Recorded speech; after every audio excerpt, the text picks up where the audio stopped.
All right, welcome everyone to the self-improvement podcast where we discuss self-improvement concepts so that you can do better at school, do better in your personal life, and achieve everything you set out for yourself. I'm your host, Ian, and today we have a special guest.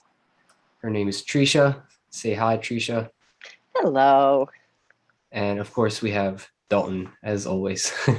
As always. As always. But yeah, let's get it cracking. So we have uh, our theme for these upcoming months, and for the past month has been like education, right? So like the value of education, how to get motivated to learn more, to always be hungry for more information and growing yourself in that area of life.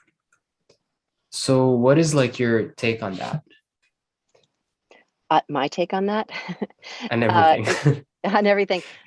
Well, my take on education is it's very personal to me because when I was growing up and I was in school, I was incredibly bored, and I wanted to learn other things that I wasn't being taught in school.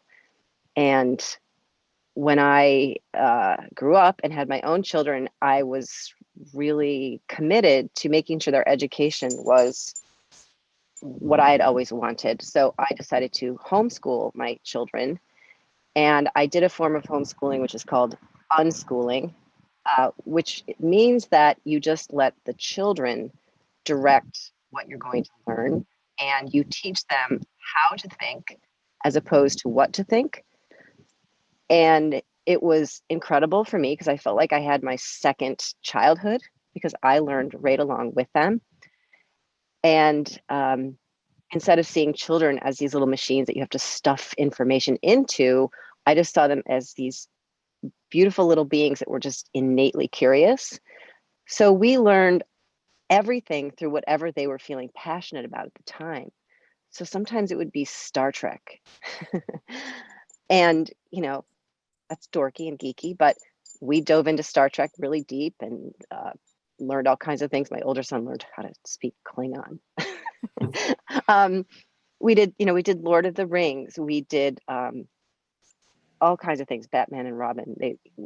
Anything we learned, they wanted to learn how to play the violin, and so I learned along with them. It was just such an incredible adventure. And one of the interesting things was my twins.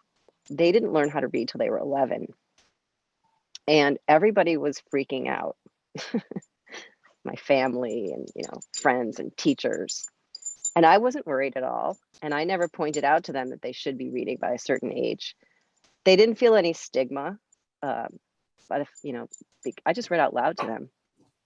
And eventually I got them a computer program because I found out, they were dyslexic and they taught themselves. And I feel like that was really crucial because they were never taught that there was something wrong with their learning style. And even though they didn't learn to read till they were 11 and they never got any formal education when they went to school in eighth grade, they weren't behind at all. And they ended up going to college and graduating at the top of their class. So And they what have are very, your go ahead. what are your children doing now? They have always been passionate about making films. So since the time they were 4, they were making movies together. And they went to film school together. And one of them is working on the show Billions, and the other one is working freelance on all kinds of different films. But what they're doing is they're paying off their college loans. Then they're going to go to LA and be the next Coen brothers. So they think, Nice. yeah. So like they were brought up in kind of like an unconditional way, you might say, in terms of education. And Yes. now they're also like challenging the norm of go get a normal job or Yes. be a doctor or something like that. And I really respect that because I feel like that sense of individuality is lacking, not only on the education side of things, but also like overall. Yeah, they sometimes joke with me that I told them they could do whatever they wanted and be Mhm. successful at it. And they're like, oh, thanks for that, because they feel challenged by that all the time. Um, so I just always told them they could do whatever they set their minds to, and they're doing it. So Mhm. it's pretty cool. Yeah. So, Trisha, would you mind telling us a little bit about yourself, about your occupation, and what you're doing right now to pursue improving yourself? Right now, I'm a personal trainer and a weight loss coach. I help middle-aged women lose weight, and I'm always looking at ways to improve myself and to expand my mind. And there's no limits to what that might be. So I'm constantly reading, constantly listening to podcasts, constantly seeping myself in a pool of information and good vibes. Mhm. Um, so I'm just looking to help women reframe their whole relationship with their body, because I think women feel like they are their body and they're judged by how their body looks. And I want to help them lose weight in a deeper way by not identifying with their body and helping them to understand that they are not their body, that they are a spiritual being in a body, and that they should take care of their body, but their identification and worth doesn't come from how their body looks. So that's where I'm at right now. It's amazing. Because then I feel like that would require you to go outside of what your field traditionally tells you to study or to educate yourself on, right? Like you probably go ahead. No, go ahead. No, it is true. And I have to say that it's a little bit scary, Mhm. and that I'm holding myself back a little bit, because some of the things I want to say and teach are a little bit kooky. Um, but I've been kind of following my gut with it. And I designed a 12-week course, and I sort of designed it as the first 12 women were going through it, kind of based on what they were saying. So I would create a lesson. I'd be 1 week ahead of them, and whatever was going on in the group and what people were saying, I would create a lesson about it. And I created a lesson about forgiveness that I thought was really wackadoodle. And it was extremely profound for people.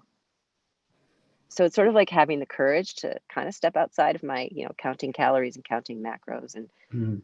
how many reps, and even though I love that stuff. Um, so yeah, you're right. I have to step out of my formal education about weight loss.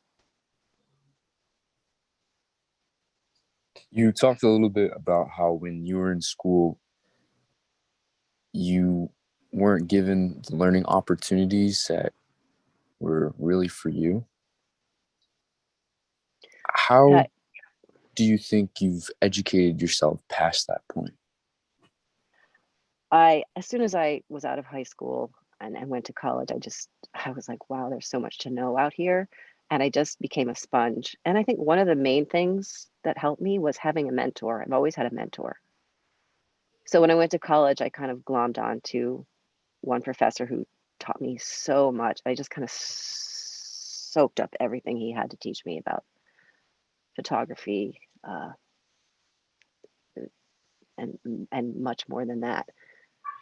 Um, and then after that, I found another mentor that I worked with for 25 years, and I did the same thing. I just attached myself to him and tried to suck all of the knowledge out into myself to learn. And so I'm always looking for a new mentor, because I think that's how I learn the best. I can attest to That's that. Yeah. I think Yeah, so mentors, coaches are really powerful. Yeah. I agree. And one of the large things we talk about here in the podcast is that it's, obviously you have to take ownership of your education. And with you, Trish, it seems like you've done that even though that high school hasn't been for you, you still found the resources that you've needed to fulfill your life and your goals. Yes, I have to say I had a great high school education just by osmosis, because I went to an incredibly good high school. So I appreciate that too. I appreciate the environment that I was raised in because it was really rich. But I think that, well, my sort of bossy know-it-allness gets a little bit annoyed with people when they don't take responsibility for their own learning. Because right now, you can know anything by Googling it. I mean, right now it's so easy. When I was raising my kids, if they wanted to know about something, I mean, we had hundreds and hundreds and hundreds of books. We had etymology books, we had, history books, we had books about, 5 different books about the American Revolution. And I just find that people ask me questions that they could actually be finding out the answer to themselves. And I think that's one of the things we're not taught, is how to find things out for yourself, and how to see. I think children are all naturally curious, and I think it just gets squashed. Mm. And so it's just about like finding that natural curiosity again, and believing that you can figure anything out, believing in your own ability to figure anything out. Yeah, even with a mentor, like it's not like they're gonna do the work for you. This is something I feel like a lot of people get wrong. The mentor is there like as a resource, but the the drive and the desire is like all on you. If you really want something and you want the results, and the growth, then you have to take ownership of it, especially when it comes to your own education. Yeah, so with the Air Force and Special Forces, we have these developers that are pretty much like mentors. And, they show you what nutrition you should be consuming and what workouts you should be doing, what areas you need to improve on. And what they tell you is they're not the easy button. They're not going to get you through the pipeline. They'll give you the tools and resources to do so. And it's really up to you to put in that work, to have that drive to accomplish what you're seeking. I think that is hard for about 80% of the people, though, and I've been thinking about this a lot. Like, how do I help women get into that mindset a little bit more? Because the first dozen women that went through my coaching program were on fire, and they took ownership and they utilized all the resources. And then the second group, they haven't done anything, and they wish I was reaching out to them more. And I'm thinking, I need to help them somehow, because I know that that's not how mentors work. Mm. I know I have to do the reaching out and I have to do the work. But there's a missing piece. I'm grasping with that lately. Like, how can I help them utilize the resources, or understand how to take ownership of their own journey? I don't know if you guys have any input on that. Actually, I do. So it's actually more of a leadership perspective than anything. And it's fairly difficult, but something that can be very helpful is, establishing a good relationship with your, what would you call the people you have in your program, your Clients. Clients, yeah. clients? First, you want to establish a good relationship so you can understand, what drives them and how to talk to them. And something, really useful is not not just telling them, oh, you have to have extreme ownership. Instead, making them believe that they have to have the extreme ownership by making it their idea. So it requires some tactfulness, and it depends on the person, and you can discover that with building a relationship.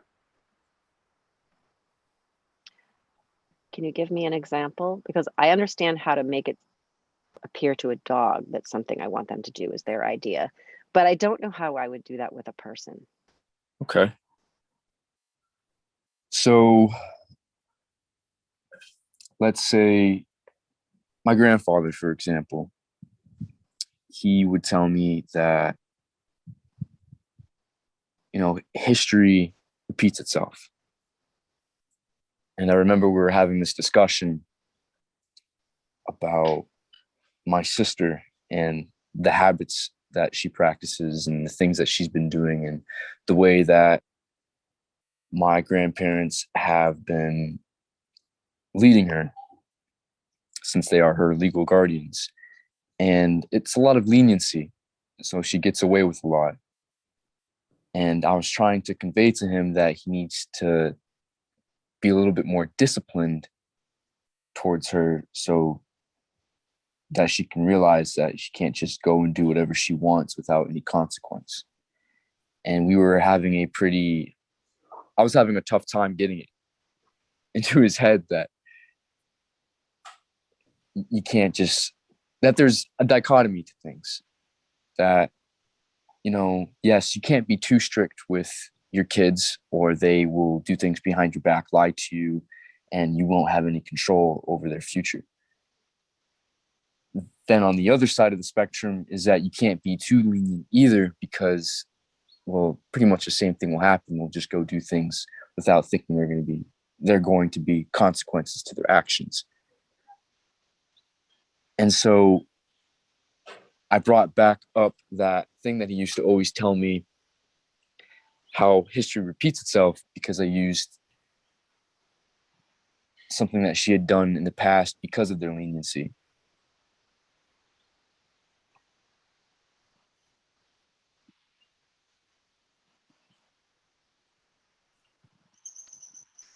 I'm losing you a little bit. Your I question, lost Dalton there. Trisha. Yes. Your Okay. question So was. Go ahead, Dalton. your question is how do you make it somebody else's idea, like not put it into their head, make them believe it themselves? Right. So with my grandfather in that situation, I was telling him he has to be more disciplined towards her. And if not, then what keeps happening will keep happening, just like how he said how history tends to repeat itself. If he is lenient with her all the time, then she's just going to keep doing what she's doing, and there's not going to be any change.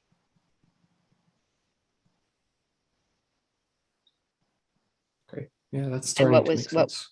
What did it change? Did a light bulb go off in his mind when you said that? It did. It changed the attitude of the conversation, made him step back a little bit, think about it. And, he did have a conversation with her about her actions.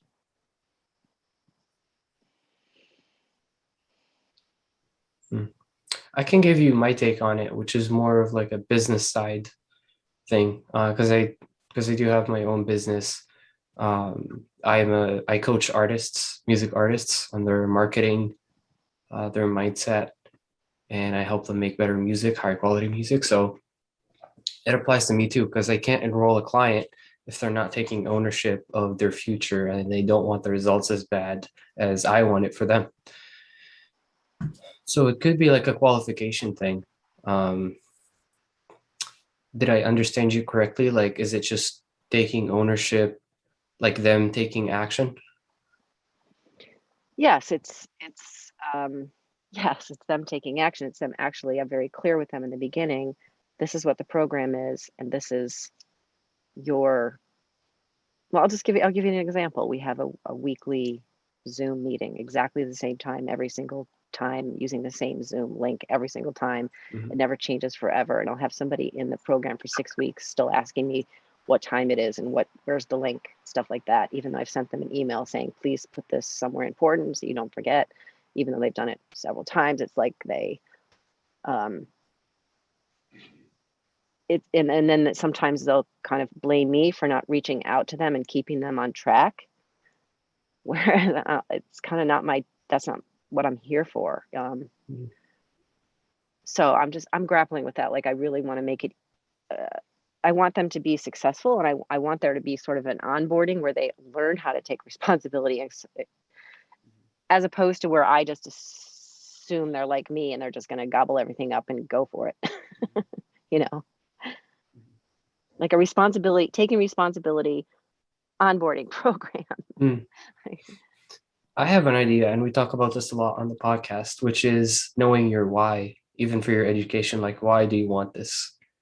And then kind of like getting really deep on that with them, like why they want to learn about fitness, why they want to learn about forgiveness, and then let go of these unproductive habits so that they're Well, I more do. motivated. Okay. I have the whole first part of it is like getting in touch with your why and connecting to Hmm. how you want to feel. And I don't know, it's an interest it's an interesting thing, because I think most people that try to lose weight fail because they go back to their old habits. It's a hard thing to help people with. Um, so I don't know, I would just like to find ways to help people take more responsibility Hmm. for the process. Back to what Ian was saying about the why, I think that's a very powerful tool, because Hmm. when you're training these people, you know remind them why they're here to get better, why they're taking your classes, why they're your clients, why they want to lose weight, and explaining the why to take extreme ownership would be saying something like, the only person that's going to lose weight is you, and I'm not going to make you lose weight. I can't do that for you. And it's the same thing with your workouts. It's the same thing with you know me not reaching out for you.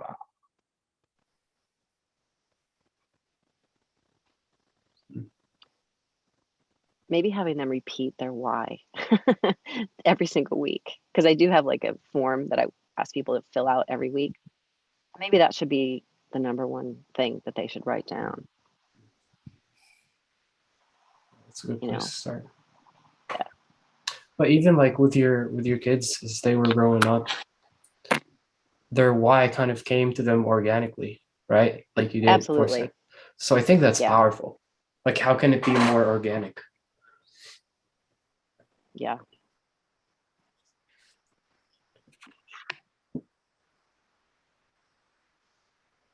I would like to revisit, if you guys don't have any further comments, I would like to revisit this idea of like natural curiosity and then trusting your instinct with what you want to do and learn, because that's going to be a stronger kind of like place to operate from.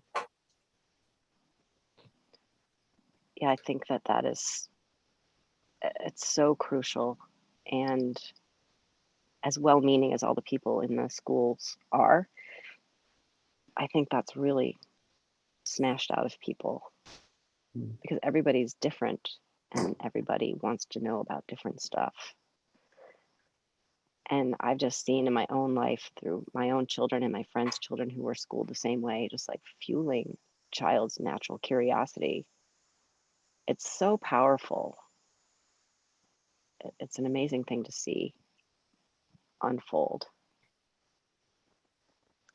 I know you didn't ask a question, but my other mentor that I worked with for 25 years, it was kind of the same thing. We worked with dog training, and it was always training the dog in alignment with their natural uh, drive, and not trying to impose our will, just like the kids, like you're going with them as opposed to trying to do something to them. Mhm. Yeah. And I know like parents might not always agree with their kids, right? Like they might have one idea for who they should become, and then the Yes. kids have a different vision. What is like your experience with that? Because I know like you let your kids kind of decide on, like for parents that could be watching this, even though this not our main audience, but if there is a parent out there, what would you like tell Yeah. them? They're like Trust very your strict. children. Trust your children. And I think being strict is great because it makes children feel safe. So I was kind of strict in some ways, but in terms of letting my children explore whatever it is they wanted to explore and going deep into it, trust your children. Like, that's why I knew my kids weren't learning to read, and I didn't care. I trusted they would learn how to read. It's just like I trusted they would learn how to drive a car, but I didn't try to teach it to them when they were 2. I just trusted them that they were perfect, and they are. And so I think that's what it is trust them. They're not little learning machines and not little robots you need to program to be this way or that. And know that there's nothing you can do to keep them from being who they're going to be eventually anyways. Just make it harder. So trust their judgment, and just fuel their fire. It's powerful. Yeah, and like even as adults, we have to make sure that we're applying the same philosophy when it comes to what we're focusing on and where we're trying to grow and learn. Like for example, for me, I uh, I went through a lot of phases when I was like developing my ideal customer avatar because I market to more of like a global audience. So getting more specific is even more crucial when it comes to the business side of things. But as I was developing that, like my journey started with me focusing on the wrong people because I thought I should do something because it made sense logically, but it didn't feel right. And I wasn't like following my instinct. But then luckily I made a transition early enough. And now I'm like focused on the right audience, on the right people that I can help. I love what you just said, is that it didn't feel right. Mm-hmm. And that's always an indicator that you're on the wrong track if it feels wrong. And you got to shift gears and, trust in that feeling. So I like to teach my clients a lot, like, how does it feel? How do you want to feel? Stop thinking about how much you want to weigh and think about how you want to feel. And imagine yourself feeling like that every single day. Like, close your eyes and imagine yourself feeling like that every single day. That's how you, quote unquote, get the body you Manifest. want. Yeah, that's how Exactly.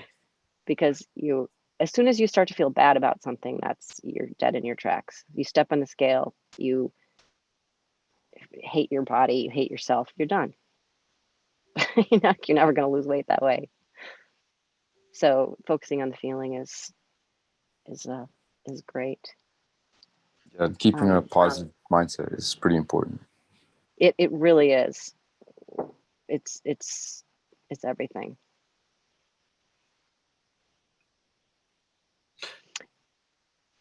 I recently I had this little experiment in learning as an older person, and I really wanted to learn how to use this the GPS on my motorcycle and this mapping software. And my mind doesn't think that way at all. But I was determined I was going to learn how to do this thing. And I probably had never used those parts of my brain. And I spent a month watching YouTube videos, calling Garmin, and accessing. I found another mentor, somebody who knew how to use this software, Basecamp, and he knew everything about GPS and he knew everything about mapping. And I messaged him so many times. I can't believe how much patience and he has. And I was often sitting in the corner crying on the couch. It was really mentally exhausting and incredibly intense and frustrating because I just don't think that way. In the past, I had never thought that way, and I had to teach myself to think in a completely different way. But I got it. Like, eventually, I just persevered. I knew this, I can figure this out. Everything is figure outable. When I first started learning about it, it was like learning Chinese. Like, I didn't even understand what the guy was telling me. And I would call Garmin. I would say, can you please explain this to me as if I'm 5? It was this really incredible learning experience. And now I'm like, motorcycle mapping badass, right? But I think a lot of people just give up, right? Because people don't understand. Everything is figure outable. And I think the keys are perseverance, accessing, all of the, like, calling Garmin, asking them, watching YouTube videos, and finding a mentor. Like, you can learn anything, even something that's super, super out of your comfort zone. And it's good for your brain because I think probably grew new brain cells.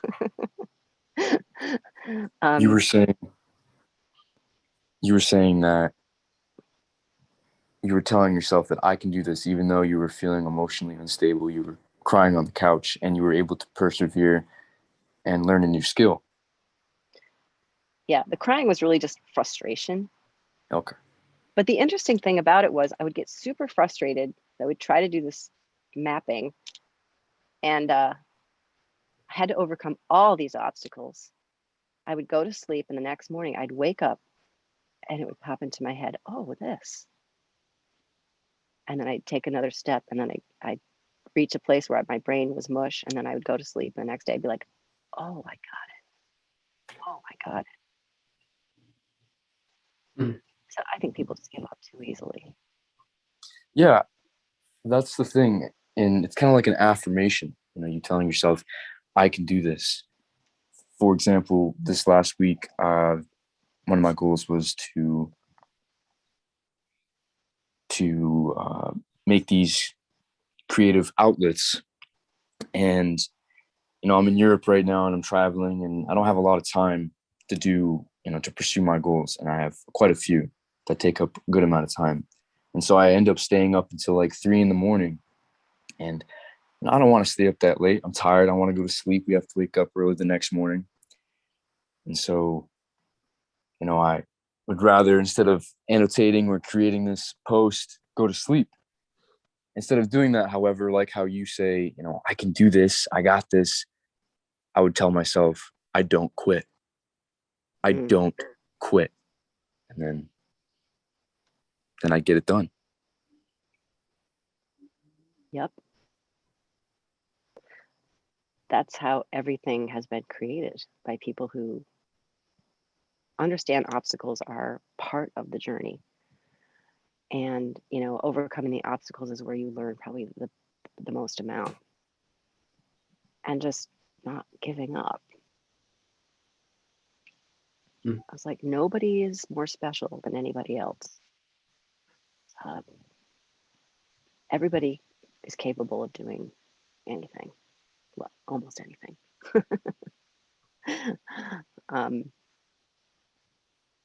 But I think there's this idea that like some people are special. I think that's kind of a cop-out. Mm-hmm. Yeah, you know what? That reminds me of this book called Can't Hurt Me by David Goggins. And he starts off by saying in one of his chapters how he went to like this MIT college to speak in front of a bunch of people, and all these professors were talking about our genetic limitations. And David was like, no. They're saying, oh, you can only do this if you have this genetic DNA in you. But David is a living example of that's not true. It's all about your mind, because this man made it through SEAL training, has run 100-mile marathons with a hole in his heart. I know, he's crazy. I just said nobody's special, but if anybody was, it would be him. He's amazing. The human spirit is just alive in him. It's amazing.